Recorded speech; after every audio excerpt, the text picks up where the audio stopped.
So அந்த வாய்ப்பு வந்ததுக்கப்புறம் சிஎம் ஸ்டாலின் உங்கள்கிட்ட சொன்ன முதல் வார்த்தை என்ன சார் சொன்னாங்க? ஜெயிச்சுட்டு வா கார்த்தின்னு சொன்னாங்க.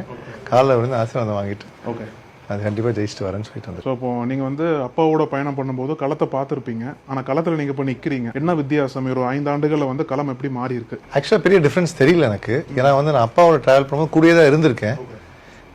அதனால வந்து இப்போ அதே மாதிரி தான் இருக்குது. போன எலெக்ஷன் அப்பா கூட இருந்து பண்ணேன், நான் வேட்பாளராக இருக்கேன். ஒரு பெரிய டிஃப்ரென்ஸ் தெரியல எனக்கு. ஆல்மோஸ்ட் அதே மாதிரி தான் இருக்கு. ஓகே சார், எப்படி சார் அந்த சோஷியல் மீடியா காலத்தில் இருக்கும் இல்லையா, நீங்கள் என்னென்ன மாதிரி ஸ்ட்ராட்டஜிஸ் யூஸ் பண்ணி எப்படிலாம் வந்து அதிகமான வாக்காளர்கிட்ட சென்றடைறதுக்கு முயற்சி பண்ணிட்டு இருக்கீங்க சார்? ஆக்சுவலாக நான் வந்து இப்போ ஐடி விங்கில் வந்து மாநில துணை செயலாளராக இருக்கேன், ஐடி விங் டிஎம்கேல. ஸோ அது வந்து ஒரு முக்கியமான ஒரு லெசன் எனக்கு சொல்லி கொடுத்துச்சு. இந்த சோஷியல் மீடியான்றது இந்த லாஸ்ட் 10 இயர்ஸ் நல்லா க்ரோ ஆயிருக்கு. ஸோ அந்த டைமில் வந்து நான் ஐடி விங்கில் இருந்ததுனால அது ரொம்ப யூஸ்ஃபுல்லாக இருந்துச்சு எனக்கு. அதை வந்து இப்போ நான் களத்தில் யூஸ் பண்ணுறதுக்கு எனக்கு ரொம்ப யூஸ்ஃபுல்லாக இருக்குது. வேட்பாளர் அறிவிச்சதுக்கப்புறம் உங்களோட முகத்தை பார்த்து மக்கள் வாக்களிக்க போகிறாங்க, உங்களுக்காக வாக்களிக்க போகிறாங்க. ஸோ டைரெக்டாக மக்களை ஃபேஸ் பண்ண போகிறீங்க வெளிவாகத்தில்.